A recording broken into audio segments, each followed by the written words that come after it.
The Vivo X100 Ultra is Vivo's first Ultra device and the best flagship smartphone they have ever put together. In the box, you'll find the device itself as well as a soft shell rubber case which matches the color of the phone, an 8-amp charging cable and an 80-watt charging block. Unfortunately, the X100 Ultra is a Chinese exclusive and there are no plans for it to launch in the global market. That said, it is relatively well priced in China, starting at just 6,499 Chinese yuan, which works out to roughly $900. So you might be very tempted to import one, especially since Vivo stated, and I quote, "The X100 Ultra is a professional camera that can also make calls." With a statement like that, we just have to kickstart things off straight away with its camera capabilities. The module looks fairly similar to the X100 Pro, but its sensor arrangement is slightly different. Its camera island is noticeably larger and it sticks out the backplate quite a bit more. There's now improved size T coating, a new Vivo V3 Plus imaging chip, and the X100 Ultra is Vivo's first device to use their in-house blue image algorithm, which has been in development for 8 years and fixes many issues when taking snaps in low-lit environments. The most intriguing sensor here has to be the new Periscope camera, which is now a floating telephoto sensor with a minimum focusing distance of just 15 centimeters and has an 85mm focal length for a 3.7 times optical zoom. But the most impressive thing about it is that it's using Samsung's large 1 in 1.4 inch sized 200 megapixel ISOCELL HP9 sensor, making it the largest telephoto sensor ever fitted into a smartphone. It's also backed by a wide f2.67 aperture and offers SEPA 4.5 level optical image stabilization. The main camera has also seen quite a large upgrade over the X100 Pro, as the Ultra now uses the newer stacked 23mm 50 megapixel 1-inch type Sony LYT900 sensor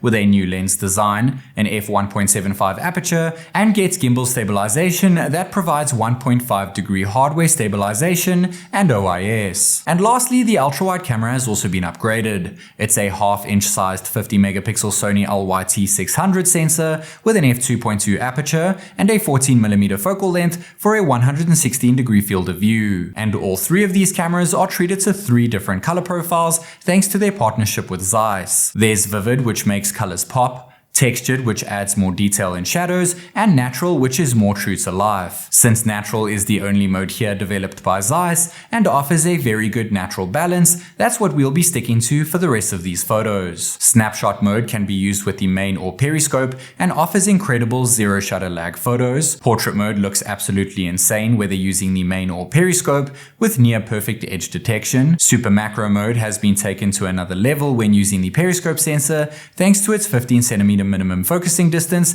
and 30 times max macro zoom. Macro mode can also be used with the ultra-wide and main cams, but there is a bit of a crop-in factor and the main sensor struggles when getting too close to a subject. The ultra-wide sensor takes very good shots whether using the 50 megapixel high-res mode or when binning things down to 12.5 megapixels. The same can be said when using the main, though colors are more muted when using pixel binning, which is also the case when using the periscope for a 3.7 times optical zoom snap. You can shoot at native 200 megapixels here, bin down at 50 megapixels, or further bin down at 12.5 megapixels, which offers the most true-to-life colors. It's insane how much detail is retained when zooming in by 5 times or even 10 times. And that very distant building, which you probably didn't even notice when using the main camera, comes out extremely visible when zooming in all the way up to 100 times. Just like the X100 Pro, the Ultra can also shoot continuous 4K 60 FPS video, which lets you seamlessly switch from the ultra-wide to the main to the periscope in a single video, but the Ultra takes things a step further by allowing you to keep zooming in all the way up to 20 times zoom, which is double that of the Pro variant. There's now also an option for silky smooth 4K 120 FPS video, which you don't see very often in smartphones, and this leads to extremely clear 4K 120 FPS slow motion video when using the main or periscope cameras. both of which can record at even higher frame rates when dropping the resolution. Vivo have now improved their stabilization mode, which can now be shot at 2.8K 60fps across all three sensors, and it's no surprise to see that all three cameras can record very stable 4K 60fps regular video. What is a treat though is that all the cameras can record Dolby Vision video at 4K 60fps. But just like the Pro variant, 8K video is still limited to just the main camera. Thankfully, there's still 4K cinematic portrait video options when using the main or Periscope cameras, and those large sensors certainly keep things looking incredible when recording video of a human subject at night. When recording regular 4K video at night, the main sensor certainly takes the lead in terms of exposure, detail, and stability, but all three sensors take phenomenal photos after the sun goes down. The Periscope struggles a bit with noise grain when it starts to zoom in, and contrast is a bit lackluster, but it's crazy how much light is let into the lens when zooming all the way up to a 100 times range. Supermoon mode is still around and can only be used with the main and Periscope cameras, and of course you can still zoom all the way up to 100 times. Astro mode is sticking around too, which makes for some fun snaps of the night sky, and it's unreal how much gets lit up. The X100 Ultra takes arguably the best nighttime photos of a human subject, especially when it comes to detail, and portrait mode shots come out very warm and polished at night, with both the main and Periscope offering insanely good edge detection. It's hard to fault the Vivo X100 Ultra's back camera capabilities, and I was extremely impressed with the results that came from all three sensors in different lighting conditions, so I am extremely excited to see how it stacks up against other top-end camera smartphones. The device comes in three different colors, that being white, dark gray, or titanium. I have the titanium color variant, which has an AG glass back material, and it looks extremely premium with nice silver trims all around. But don't be fooled. The titanium color is just the color, as the side frames are still made from aluminum. It's quite a bit thicker and heavier than its Pro counterpart, coming in at 9.23mm and 229 grams respectively. But it's seen an upgrade in terms of waterproofing, as it now offers an IP68 and IP69 certification, meaning it can still be submerged at 1.5 meters deep for 30 minutes, but can now also withstand close range, high pressure, high temperature water jets. Just like with the back glass, the front glass protection is also unspecified. However, the fingerprint sensor is now ultrasonic, unlike the optical one we see in the Pro model, which means it's more accurate, a lot faster, and requires just a tap to get into the action. The bezels wrapping around the display seem a bit thicker than the Pro variant, but the punch hole for the selfie camera is now smaller. The main reason for this is because the upgraded selfie camera has a narrower 24mm focal length, but overall it's seen quite a nice upgrade, as it's now a Samsung-made 1 in 2.76 inch sized 50 megapixel ISOCELL JN1 sensor with an aperture of f2.45 and makes use of autofocus. So naturally, selfies come out looking a lot better than any other Vivo flagship I have ever tested. This makes for more natural colors, a lot more detail, and much better edge detection when shooting in portrait mode. What's up guys, this is TechNick recording a 4K 60fps selfie video on the brand new Vivo X100 Ultra. Let me know your thoughts on the video quality as well as the microphone quality. It's good to see 4K 60fps selfie video out the box, but unfortunately cinematic portrait video is still limited to 1080p resolution when using the selfie camera. Though I can't really complain, since 4K video and 1080p cinematic video come out looking great even at night, with superb lighting and very minimal noise grain. Selfie photos at night look better than any other Vivo flagship I've tested, and the flash does a nice job of eliminating shadows on my face and provides a more natural skin tone. I'm very happy to see Vivo finally upgrade the selfie camera on their latest flagship entry.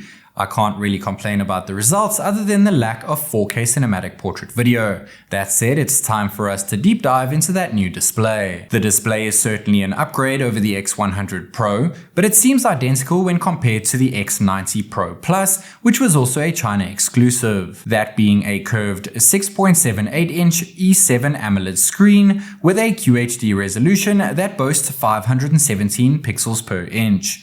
And since it's a 10-bit panel, it can display over 1 billion colors and supports Dolby Vision, HDR10, HDR10+, and Widevine L1 content. It still uses LTPO technology for a 1 to 120Hz screen refresh rate. has the same 300Hz touch sampling rate, as well as 1440Hz PWM dimming, which is the same as the X90 Pro Plus, but less than the X100 Pro. And just like the Pro variant, the Ultra also has 3000 nits of peak brightness, which is almost double that of the X90 Pro Plus. Since the X100 Ultra is a Chinese exclusive, it comes with Vivo's Chinese software known as OriginOS 4, which is skinned over Android 14. It may only come with Chinese ROM, but Google services are routed into the device, so you'll be happy to hear that all of Google's apps, including the Play Store, work with no issues. But since the main market for this software is China, it's very Chinese driven. The side splash screen is rather Chinese, and even though there's a lot more to customize with OriginOS when compared to Vivo's FunTouch OS we see in the global market,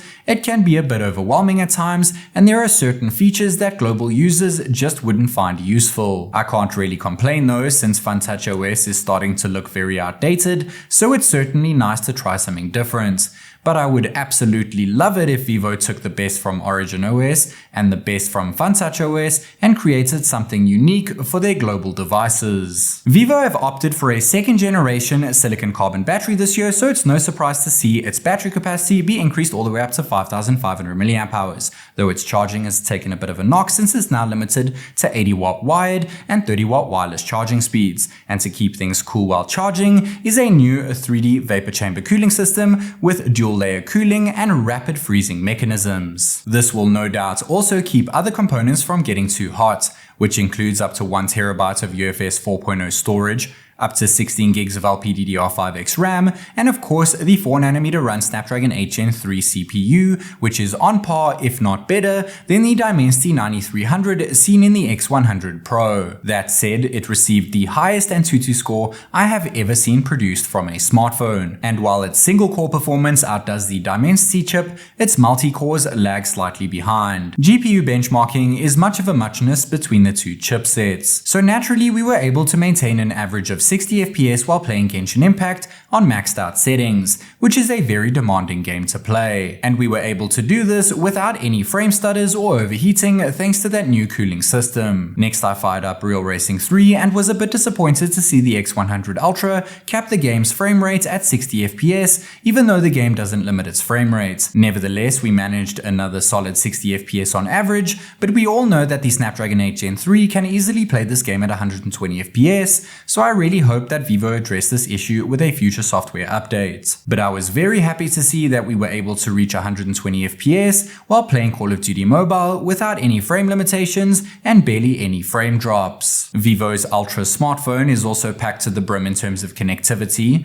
There's of course Bluetooth 5.4, NFC and an IR blaster, but it also features a 25 antenna signal amplification system for 5.5G in China or 5G around the rest of the world. There's also now satellite connectivity, though it's limited to China users only, and Vivo have also introduced a long-range Wi-Fi 7 mode for stable connections up to 150 meters. We are also treated to a USB 3.2 Type-C port, an X-axis linear vibration motor, an upgraded high-performance microphone, and of course dual stereo speakers with super audio effect support, so let's go ahead and give them a listen.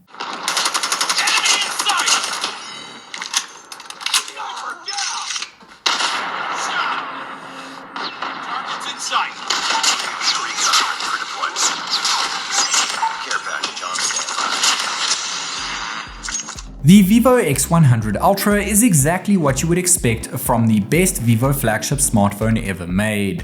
It has rock-solid performance for gaming and day-to-day tasks, an impressive cooling system, a large silicon carbon battery, a pixel-popping display, an upgraded selfie camera with 4K capabilities, a back camera setup which is almost unrivaled, and a stunning design with a solid build and impressive waterproofing. But unfortunately, it's a China exclusive, meaning that its software is not quite global ready, and certain features such as satellite connectivity is limited to just China. That said, this is probably the best camera smartphone I've ever had the privilege of testing, so Vivo weren't lying when they said it's a professional camera that can also make calls. And if that's what you're after, then it might just be worth importing one. Let me know your thoughts of Vivo's first Ultra device in the comment section down below. This is TechNick and I'll catch you in the next one.